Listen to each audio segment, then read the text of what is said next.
कोई आ ही नहीं रहा मेरे ख्याल से। सब एफवाईपी के चक्कर में लेक्चर अटेंड कर ही नहीं रहे थे, किसी को पता ही नहीं सेशन बंद हो गया।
चलें फिर स्टार्ट करते हैं।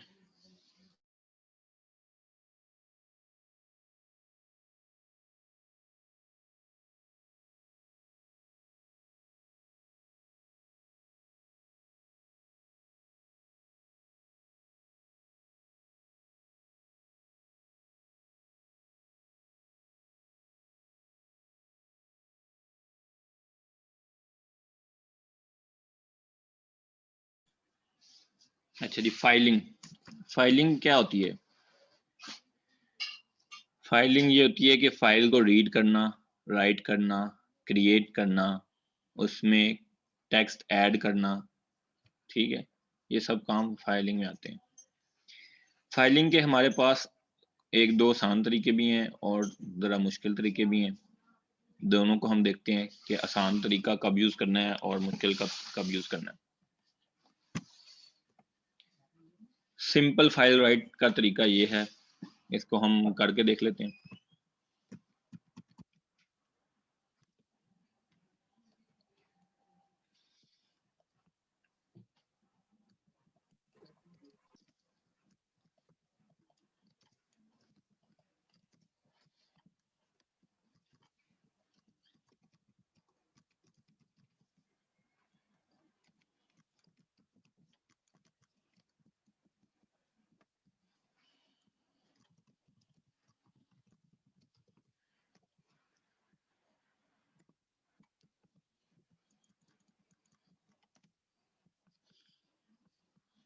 फाइल का पाथ लिखना है, वही पाथ है, उसको पास करना है फाइल डॉट क्रिएट टेक्स्ट में, ठीक है।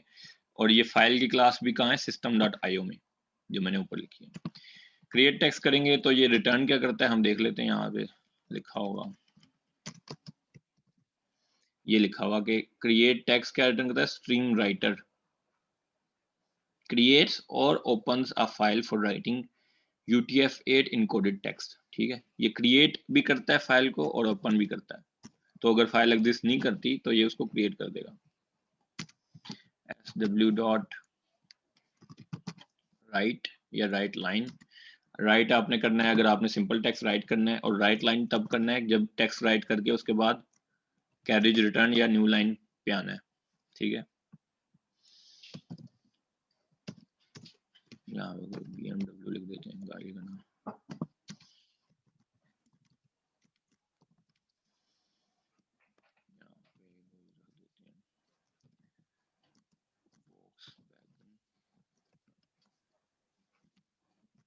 लिख देते हैं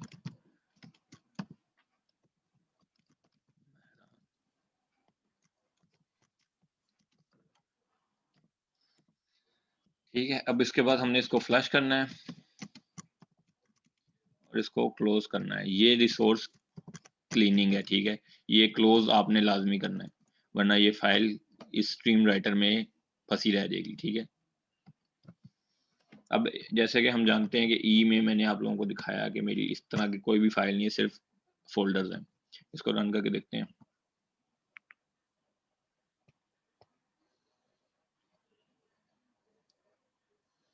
ठीक है, प्रोग्राम एग्जीक्यूट हो गया क्योंकि मैंने कुछ भी आउटपुट नहीं किया था, तो कुछ भी आउट नहीं हुआ। दोबारा से रन करते हैं, कुछ भी आउटपुट नहीं हुआ, प्रेस एनी की टू कंटिन्यू, ठीक है। और ये फाइल यहाँ पे क्रिएट हो चुकी है। इसको ओपन करके देखेंगे तो यहाँ पे BMW, वॉक्सवैगन और मेहरान तीनों चीजें आ गई हैं, और एक के बाद न्यू लाइन पे वो आ गया कर्सर, ठीक है, क्योंकि मैंने राइट लाइन यूज किया था, सिर्फ राइट नहीं यूज किया, ठीक है। ये तो हो गया सिंपल फाइल राइट। अब मैं करता हूँ कि सिंपल फाइल रीड कैसे करना है। सिंपल फाइल रीड करने के लिए पाथ तो सेम है, ठीक है। इसी फाइल को रीड करके देख लेते हैं। String text is equal to file dot read all text. ये देखें स्ट्रिंग रिटर्न करता है, ठीक है। ऑल टेक्स्ट करेंगे स्ट्रिंग रिटर्न करेगा, ऑल लाइंस रिटर्न करेंगे तो वो स्ट्रिंग की अरे रिटर्न करेगा, यानी कि हर लाइन को एक अलग अरे के इंडेक्स पे रखेगा, ठीक है। और ऑल बाइट्स करेंगे तो बाइट्स की अरे रिटर्न करेगा, लेकिन हमें बाइट्स के साथ समझ नहीं आएगी कि बाइट्स में आएगा तो डाटा हमारे लिए रीडेबल नहीं है, ठीक है। तो फिलहाल हम ये ऑल टेक्स्ट यूज कर लेते हैं।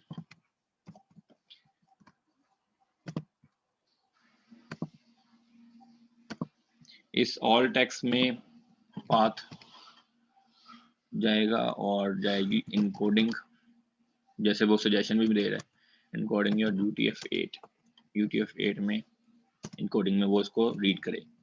UTF-8 का मतलब क्या है?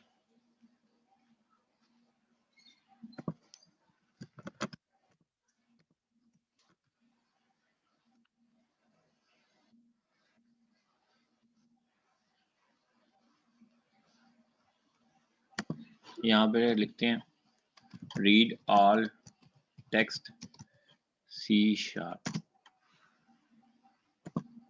ये एक मेथड सबसे पहला जो आएगा लिंक, ये आपने खोलना है। यहाँ पे ये इनकोडिंग है, इसको मैं आपको ये इनकोडिंग है, इस इनकोडिंग पे भी क्लिक कर लें, ये देख लें इनकोडिंग का ये जो क्लास है इसमें क्या हमारे पास ऑप्शन है। ये हमारे पास सारे ऑप्शन यहाँ पे लिखे हैं, आस्की है, UTF-8 है, यूनिकोड है। ये एक एग्जांपल दी हुई है कि यहाँ पे एक स्ट्रिंग थी, this string contains Unicode character PI, और आगे करेक्टर की कोई भी उसके करेक्टर्स के लिखे हुए हैं कि ये इस तरह करेक्टर रिप्रेजेंट होगा। फिर उसके बाद इस यूनिकोड इनकोडिंग से दो इनकोडिंग उसने ली, यूनिकोड और आस्की, ठीक है। जब यूनिकोड से इसको रीड किया तो ओरिजिनल स्ट्रिंग प्रिंट होगी, this string contains the Unicode character pi, ठीक है, और अब पाई का अंदर सिंबल आ जाएगा। लेकिन इसी को आस्की इनकोडिंग से रीड करेंगे तो क्वेश्चन मार्क प्रिंट कर देगा, उसको नहीं समझ आएगी ये क्या करेक्टर है, ठीक है। तो इस तरह के कुछ करेक्टर्स हो, अगर आपकी इनकोडिंग UTF-8 है तो UTF-8 में ही वो इसको रीड करेगा, ठीक है। तो इनकोडिंग का ये फर्क होता है कि पाई का सिंबल उसको समझ आ गया क्योंकि उसने यूनिकोड इनकोडिंग से इसको रीड किया। लेकिन जब इसको रीड किया आस्की से तो उसको वो समझ नहीं आया, ठीक है। तो मैं यहाँ पे करता हूँ console.write line txt। अब इसको रन करते हैं तो ये सारे प्रिंट हो गए, यानी कि यहाँ तक के जो कैरेज रिटर्न है न्यू लाइन पे आया था कर्सर, वो चीज़ भी उस फाइल में थी और वो भी एज इट इज प्रिंट हो गई, ठीक है। और प्रिंट करने के बाद एक एक्स्ट्रा उसने स्पेस, एक एक्स्ट्रा लाइन भी प्रिंट की है क्योंकि मैंने राइट लाइन यूज किया यहाँ पे भी, ये राइट लाइन यहाँ पे भी यूज किया, ठीक है। तो ये इजी मेथड है फाइल को रीड या राइट करने का। लेकिन इसमें नुकसान क्या है? मैंने एक बहुत ही बड़ी फाइल 500 MB की या GBs में एक फाइल रीड की और उसको एक छोटे से टेक्स्ट वेरिएबल में रख दिया। एक तो टेक्स्ट वेरिएबल की भी कोई लिमिट होगी, और अगर इसकी लिमिट नहीं है तो ये मेमोरी में होगा टेक्स्ट वेरिएबल। सारी इतनी बड़ी GBs की फाइल मैंने मेमोरी में रख दी।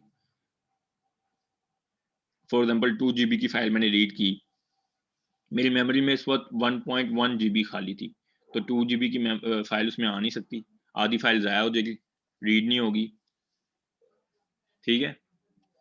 तो इनकंसिस्टेंसी आ जाएगी। तो ये इजी मेथड तो है, लेकिन इसमें कुछ मसले मसाइल भी हैं। ये फाइल राइट का मेथड हम देख चुके हैं, ये कुछ गाड़ियों के नाम वगैरह राइट कर दिया। रीड का तरीकाकार भी हम देख चुके हैं कि यूटीएफ इनकोडिंग 8 में रीड किया और उसमें स्ट्रिंग वेरिएबल में आ गया, ये एक मसला है। तो इस चीज़ों से बचने के लिए, इन मसले मसाइल से बचने के लिए, अगर आपको ये अंदेशा है कि आपकी फ़ाइल बड़ी है, तो आप स्ट्रीम्स यूज़ करें, ठीक है? अगर आपकी फ़ाइल छोटी-सी टेक्स्ट फ़ाइल है, जैसे ये मेरे केस में थी, तो आप बेशक आसान तरीके यूज़ कर सकते हैं। लेकिन अगर आपकी फ़ाइल कोई बड़ी हो या कोई और मसले मसाइल हो, तो आप स्ट्रीम्स यूज़ करेंगे। स्ट्रीम क्या होती है? When you open a file for reading और राइटिंग, इट बिकम्स स्ट्रीम, ठीक है? जब भी कोई फाइल आप राइट या रीड करने के लिए ओपन करते हैं, वो स्ट्रीम के फॉर्म में बन जाती है, स्ट्रीम ऑफ बाइट्स, ठीक है?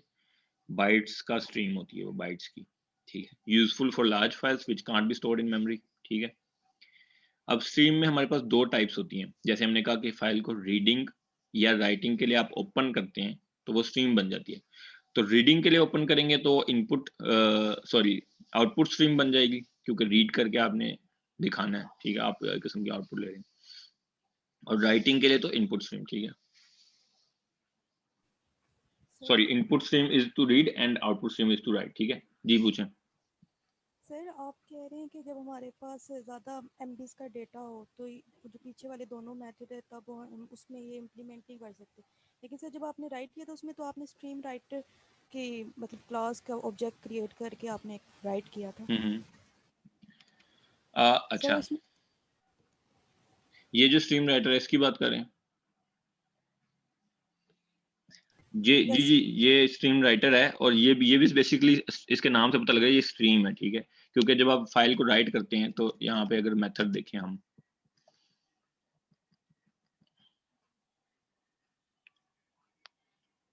ठीक है, ये राइट ऑल टेक्स्ट, ठीक है? सॉरी, ये इन्होंने फाइल डॉट क्रिएट वाला मैंने यूज किया, ये वाला, ठीक है? तो ये स्ट्रीम राइटर रिटर्न करता है। तो यहाँ पे स्ट्रीम राइटर के थ्रू हमने ये काम किया ताकि ये फाइल क्रिएट भी करता है, क्योंकि और इसमें टेक्स्ट राइट भी करता है। इसके अलावा राइट के मेथड हैं, आप इनको भी एक्सप्लोर कर सकते हैं, और मेथड्स हैं, आप इनको करके देख सकते हैं। राइट के मेथड से भी आप राइट कर सकते हैं, इसमें आपने सिर्फ पार्ट डालना है, कॉन्टेंट्स डालने हैं और इनकोडिंग डालनी है, ठीक है? ये भी काम कर सकता है, लेकिन मैंने ये स्ट्रीम राइटर से यूज किया फिलहाल, ठीक है? तो वो स्ट्रीम राइटर भी बेसिकली स्ट्रीम ही है, इस केस में मसला नहीं आएगा लार्ज फाइल का या इस तरह का कोई भी, ठीक है? ठीक है, तो स्ट्रीम्स के कहाँ पे हैं? ये भी system.io में है, ठीक है? ये भी इसी में है। अच्छा, अब हम स्ट्रीम बना के देख लेते हैं कि स्ट्रीम अगर हम बनाएं तो उसमें हमारे पास किस तरह की चीज़ें अवेलेबल हैं और हम उनसे क्या क्या कुछ कर सकते हैं। इस ये कोड स्लाइड्स में मौजूद है, इसको यहाँ से फिलहाल मूव कर देता हूँ।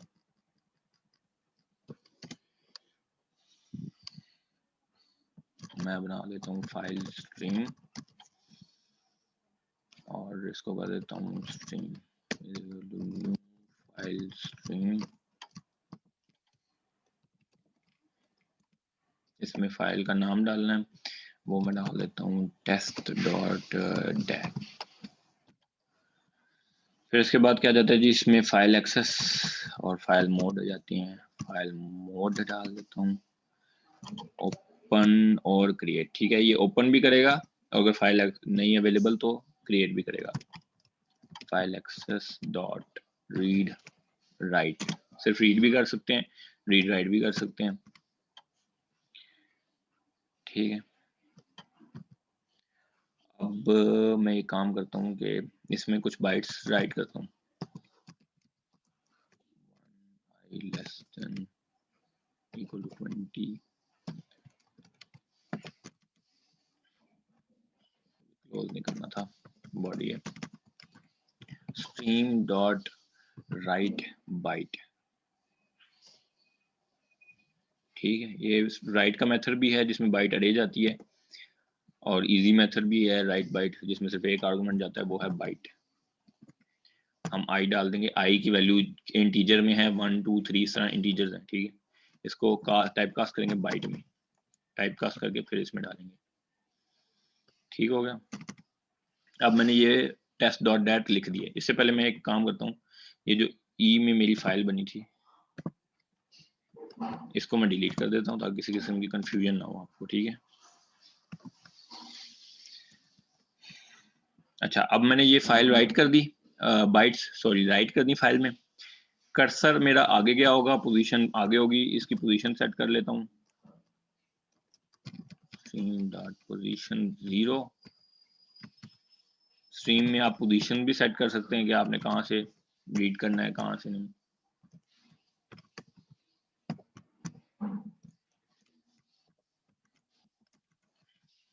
मैं यही बाइट्स जो मैंने राइट किए हैं फाइल में, बेसिकली वो स्ट्रीम में ही होंगे और वो स्ट्रीम से रीड कर लेता हूँ।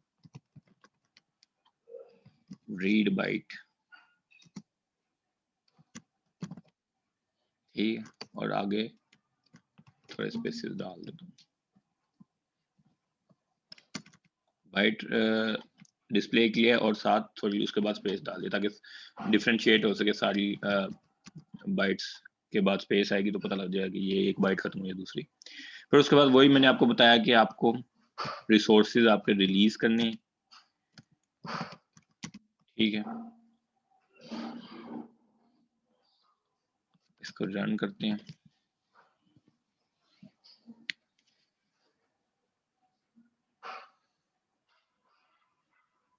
ठीक है, तो ये यहाँ पे प्रिंट भी हुए हैं वो बाइट्स जो मैंने उसमें राइट किए थे।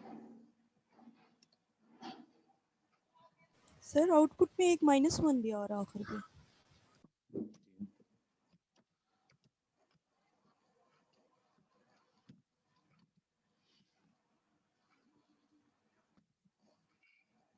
ठीक है, -1 मूव हो गया, एक इंडेक्स ज्यादा था, 0 से स्टार्ट हो रहा था अगला लूप। ठीक है, तो ये इस तरीके से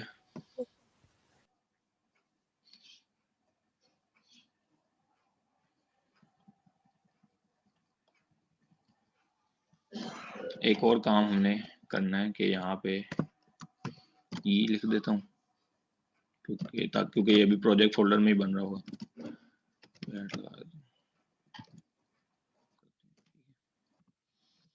तो ये यहाँ पे फाइल क्रिएट होगी ई में, ठीक है। अगर कुछ भी आप नहीं लिखते तो प्रोजेक्ट फोल्डर में होगा, वो भी मैं आपको दिखा देता हूँ। प्रोजेक्ट फोल्डर में फाइल बनाएगा, documents, and projects, exception handling में ही कर रहे हैं हम, बिन डीबग, ये रही, ठीक है। बिन के अंदर, डीबग के अंदर ये test.dat पर ये, ठीक है। अब इसको अगर मैं डायरेक्टली ओपन करूं, नोटपैड में ओपन करके देख लेता हूं।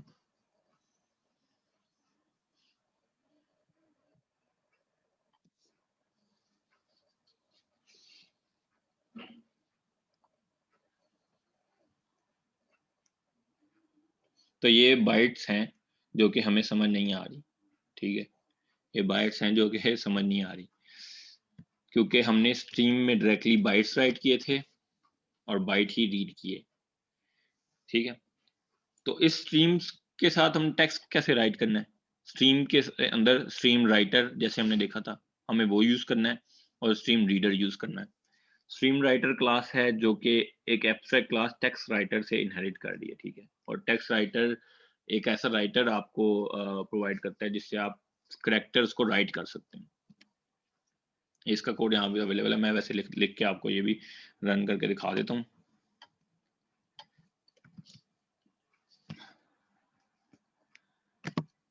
इसको कर देते हैं टेक्स्ट, इसे ये डिलीट कर देता हूँ। वैसे ये टेक्स्ट फाइल अलग से ही बनाएगा क्योंकि ये अलग एक्सटेंशन वाली है, लेकिन फिर भी फाइल मोड ओपन और create file access write read write, ठीक है। ठीक है, फाइल मोड एक और होता है अपेंड।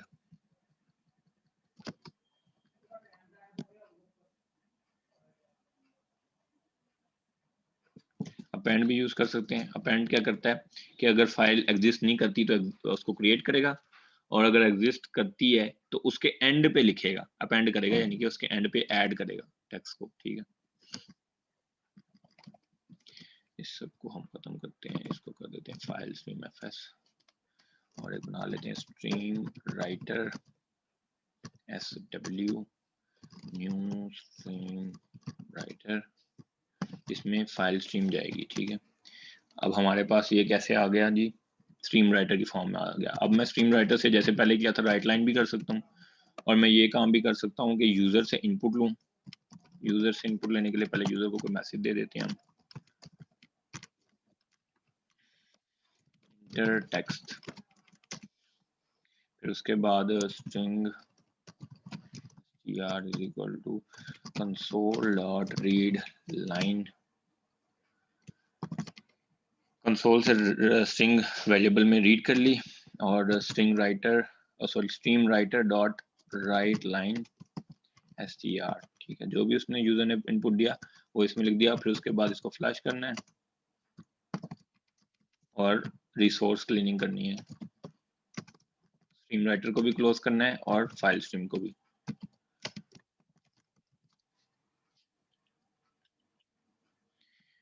कोड रन करके देखते हैं।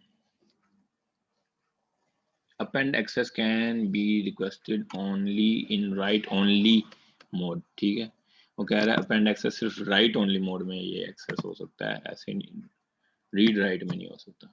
जाहिर है क्योंकि append करना है तो रीड तो नहीं, तो राइट कर देंगे सिर्फ मोड को, और सॉरी एक्सेस को, फाइल एक्सेस को।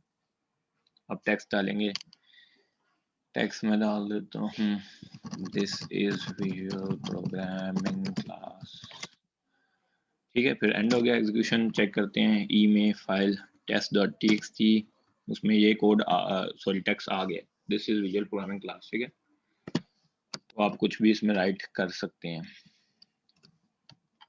अब ये फाइल क्योंकि क्रिएट हो गई है तो इसके बाद आता है स्ट्रीम राइटर हो गया, ये तो स्ट्रीम रीडर अब एक क्लास है टेक्स्ट को रीड करने के लिए। ये भी एक एब्स्ट्रैक्ट क्लास टेक्स्ट रीडर से इनहेरिट कर रही है, और टेक्स्ट रीडर हमें ऐसी फंक्शनैलिटी प्रोवाइड करता है जिसे सीरीज ऑफ कैरेक्टर्स हम रीड कर सकते हैं। ठीक है, इसका कोड यहाँ पे अवेलेबल है, मैं इसको यहाँ पे लिखता हूँ। पाथ तो से यही है, यही फाइल को रीड करके देखते हैं। फाइल मोड ओपन कर लेते हैं और फाइल एक्सेस रीड कर लेते हैं।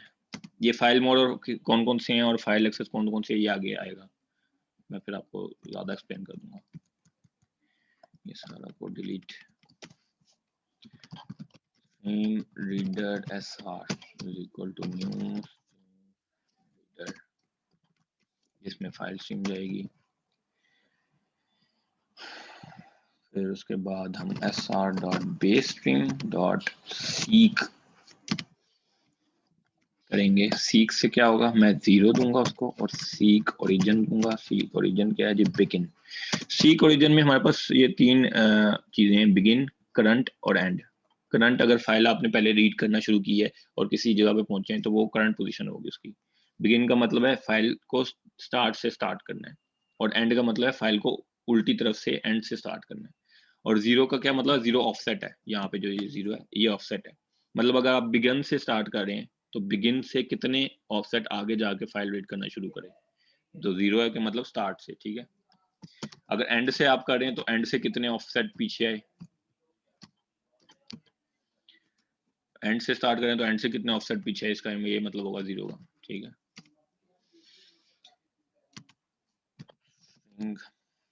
str.sr.read, ठीक है, while str not equal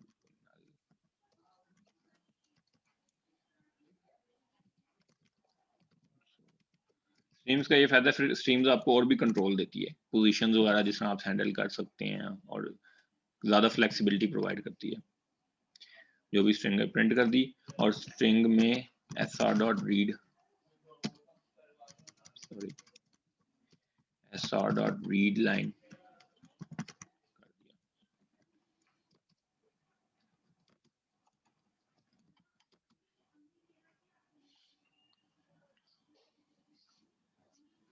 ठीक है, नेक्स्ट लाइन रीड कर ली, एक लाइन रीड की फिर नेक्स्ट लाइन रीड कर ली। ये भी एक एग्जांपल है कि आपने सारा डाटा रीड करके स्ट्रिंग के वेरिएबल में नहीं रखा, मेमोरी में नहीं रखा सारा डाटा। ठीक है, एक एक करके लाइन रीड की और वो प्रिंट कर रहे हैं आप, फिर नेक्स्ट लाइन रीड कर रहे हैं, फिर वो प्रिंट कर रहे हैं। ठीक है, ये एक एग्जांपल है इस बात की। फिर उसके बाद मैं कर देता हूँ sr.close रिसोर्स क्लीनिंग, रन करेंगे। This is visual programming class, ठीक है, इंटर। एक और काम भी मैं यहाँ पे कर सकता हूँ, console.read की कर देंगे। उससे क्या होगा कि जब तक यूजर इंटर नहीं करेगा तब तक वो यहाँ पे आगे नहीं जाएगा, ठीक है। This is visual programming class. इसके बाद प्रोग्राम एग्जीक्यूशन एंड नहीं हुई, इंटर करूंगा तो फिर वो कहेगा कि एंड हो गया जी, प्रेस एनी की टू कंटिन्यू। ये भी आप कर सकते हैं, ठीक है।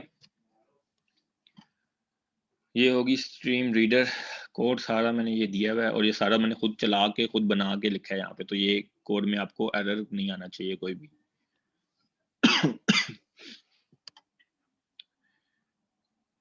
ठीक है, यहाँ तक सारी बात समझ आ गई है।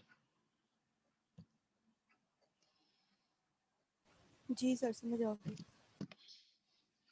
अब हमने देखा कि हमें दो चीजें पास करनी पड़ती हैं फाइल स्ट्रीम में, एक फाइल मोड और दूसरा फाइल एक्सेस।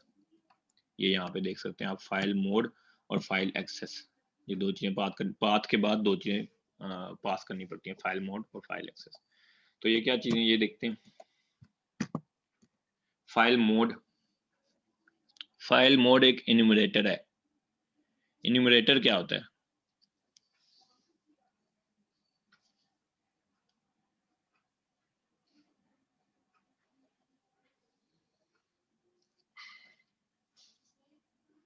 इन्यूमरेटर हमने देखे हैं कि इनम्स होते हैं जो कि इंटीजर कांस्टेंट्स होते हैं, जिनको स्ट्रिंग के नेम से आप रिप्रेजेंट कर देते हैं,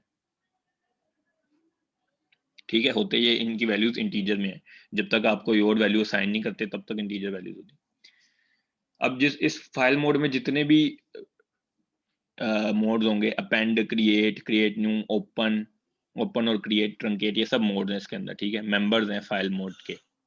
इन सब की पीछे कोई इंटीजर वैल्यू होगी जो ये बता रही होगी कि अगर 1 है तो मोड कौन सा है, अपेंड, ठीक है।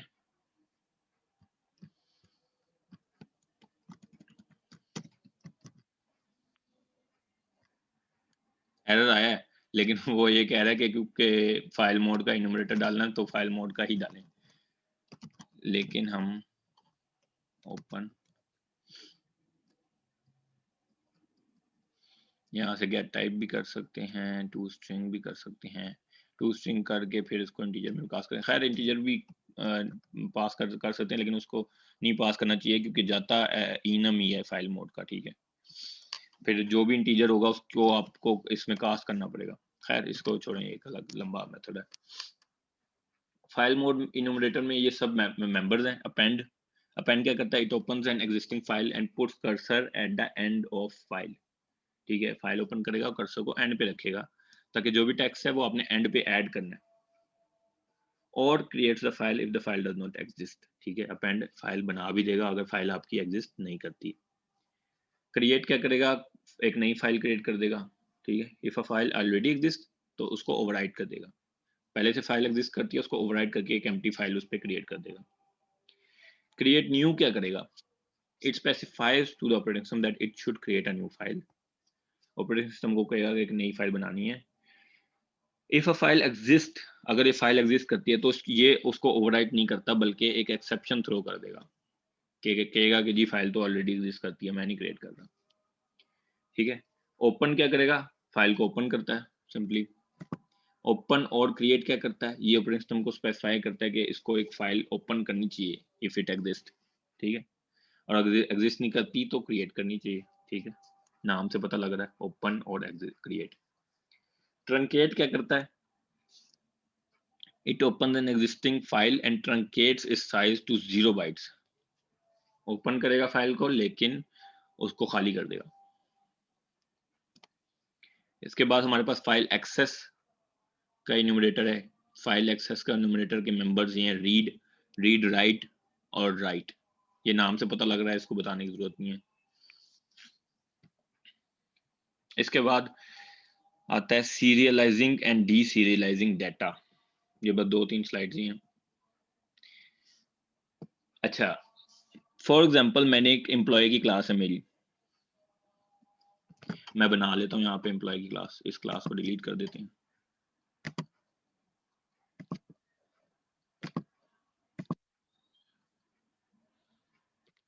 Item class visual C programming की एम्प्लॉय की क्लास,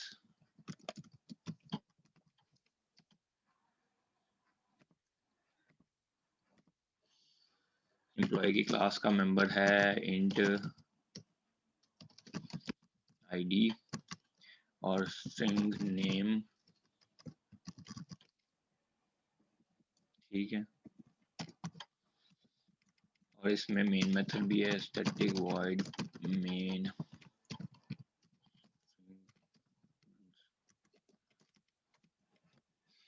अब मैंने एम्प्लॉय की क्लास बनाई, employee1 is equal to new employee1.id। मैं तो इसके मेंबर्स मैंने हाइड नहीं किए, यहीं पे डाल दिए वैल्यू इमरान, ठीक है। अब ये मैंने खुद बना लिया, हार्ड कोड कर लिया। मैं ये भी कर सकता हूँ कि यूजर से वैल्यू लेके नेम और आईडी डाल दूँ, ठीक है। इसी तरह मैंने कोई 100 एम्प्लॉयज का डाटा इकट्ठा किया। अब मैं चाहता हूँ कि यार ये मेमोरी में है, जब तक कोड रन हो रहा है मेमोरी में है, लेकिन उसके बाद ये ज़ाया हो जाएगा। मैं इसका क्या करूँ? मैं एक काम तो ये होता है कि डेटाबेस में स्टोर करूँ, ठीक है। दूसरा काम ये होता है कि फाइल में स्टोर करूँ। फाइल में ऑब्जेक्ट का डाटा स्टोर करने का नाम है सीरियलाइजिंग, ठीक है। ऑब्जेक्ट को सीरियलाइज करना, ठीक है। और जब उस ऑब्जेक्ट के डाटा को आप वापस रीड करते हैं कोड में, तो उसको कहते हैं डी सीरियलाइजिंग, ठीक है। ये एक तो यूज होता है आपके डाटा को सेव करने के लिए, कि डाटा आपका सेव होगा, ज़ाया नहीं होगा। दूसरा ये होता है कि अगर मैंने ये ऑब्जेक्ट का डाटा कहीं ट्रांसफर करना है, ईमेल करनी है, नेटवर्क पे ट्रांसफर करना है किसी को, तो उस केस में भी सीरियलाइजिंग करूंगा, ठीक है। सीरियलाइज करूंगा और उसको फाइल में कन्वर्ट करके डाटा को सेंड करूंगा। सीरियलाइजिंग कैसे होगी? यहाँ पे एम्प्लॉय जो भी क्लास के ऑब्जेक्ट को आपने सीरियलाइज करना है, उस क्लास के ऊपर ये एक एट्रीब्यूट डलेगा सीरियलाइजेबल। ये मैंने आपको बताया था शुरू में कि प्रॉपर्टी और एट्रीब्यूट में क्या फर्क है। एट्रीब्यूट किसी भी मेंबर के ऊपर लार्ज ब्रैकेट्स या स्क्वायर ब्रैकेट्स के अंदर डलता है। ये सीरियलाइजेबल का एट्रीब्यूट है, ये मेटा डाटा प्रोवाइड करता है उस मेंबर के लिए। अब ये एम्प्लॉय की क्लास के लिए मेटा डाटा प्रोवाइड कर रहा है कि ये सीरियलाइजेबल क्लास है, ठीक है।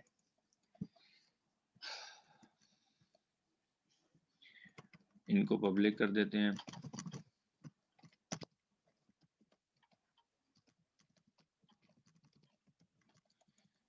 ये बना लिया, फिर उसके बाद मैं करता हूँ आई फॉर्मेटर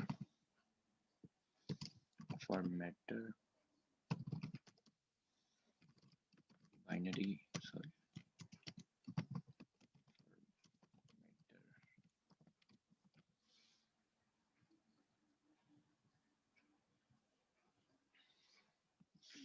और इसके लिए ऊपर यूजिंग लगानी पड़ेगी, बल्कि यहाँ से मिल रहा है अगर तो यहाँ से यूज कर लेते हैं। Using system dot run time dot serialisation में है ये, और ये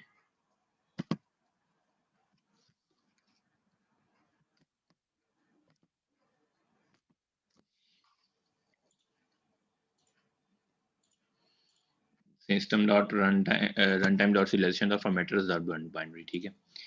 फिर उसके बाद यहाँ पे एक स्ट्रीम बना लेते हैं, stream is equal to new file stream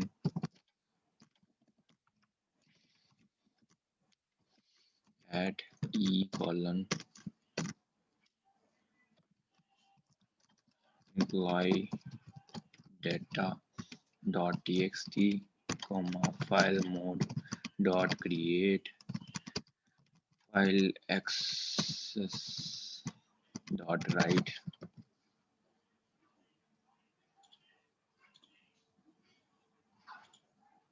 इसके लिए भी यहाँ पे कर लेते हैं हम using system dot io।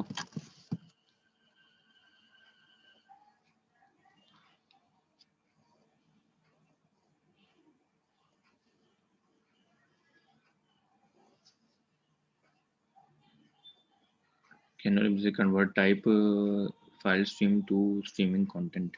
Sorry ये स्ट्रीमिंग कंटेंट कहाँ से आ गया, स्ट्रीम आना चाहिए सिर्फ, ठीक है। Formatter dot serialize stream comma employ 1 stream dot close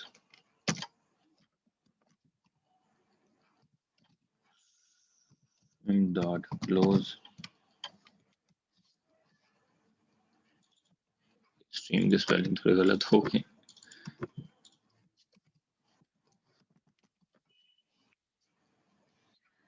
ठीक है। ये अब सीरियलाइज हो जाएगा। फिर आपने अगर इसको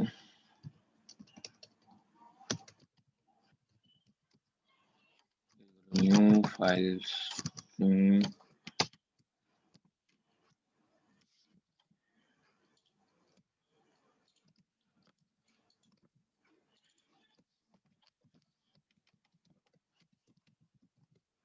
रीड करना है, डीसीरियलाइज करना है, तो आप ऐसे करेंगे em is equal to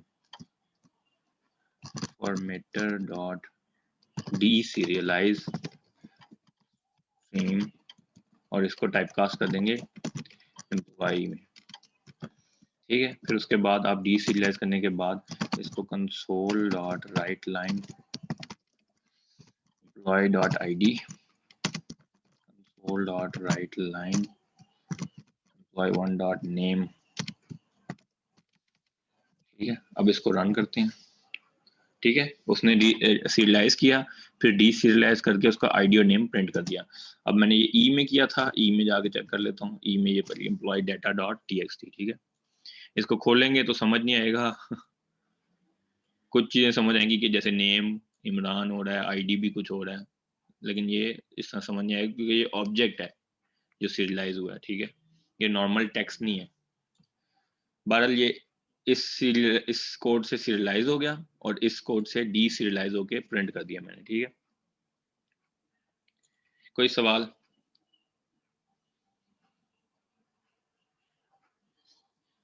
binary formatter चाहिए होता है हमें बाइनरी में, ताकि वो कन्वर्ट करके इसको सीरियलाइज करे, ठीक है, बाइनरी स्ट्रीम में करके। सर जब जब ऑब्जेक्ट्स कोई भी क्लास के हम ऑब्जेक्ट आते हैं उसकी हम लोगों को अगर हम लोगों ने फाइलिंग करनी है तो तब ये वाले यूज़ होते हैं सर कीवर्ड जो आपने बताया। हाँ जी, जब हमने कोई भी क्लास के ऑब्जेक्ट बनाए उनको सीरियलाइज करना है किसी फाइल में, यानी कि किसी फाइल में सेव करना है, तब हम ये सीरियलाइजेशन करते हैं उस फाइल में सेव करने के लिए, ठीक है। और जब हमने उस पहले से सेव किसी कोई फाइल है जिसके अंदर ऑब्जेक्ट्स हमने सीरियलाइज किए हुए हैं पहले से, उनको रीड करके डी सीरियलाइज करना है, तो ऐसे फॉर्मेटर डॉट डी सीरियलाइज करके हम उसको डी सीरियलाइज करेंगे, ठीक है। अब हमने ये देख लिया कि नॉर्मल टेक्स्ट रीड राइट करना है, तो वो हमने कैसे करना है, ये स्ट्रीम रीडर और स्ट्रीम राइटर हमने देखे। ये स्ट्रीम राइटर है, इससे राइट करना है और स्ट्रीम रीडर से रीड करना है। और हमने ये भी देख लिया कि फाइल किसी भी क्लास के ऑब्जेक्ट्स को जब राइट करना है फाइल में, यानी सीरियलाइज या डी सीरियलाइज करना है, तो वो कैसे करना है, ठीक है। उसका ये कोड यहाँ पे सारा अवेलेबल है, इसमें मैंने डाल दिया सारा। और कोई सवाल?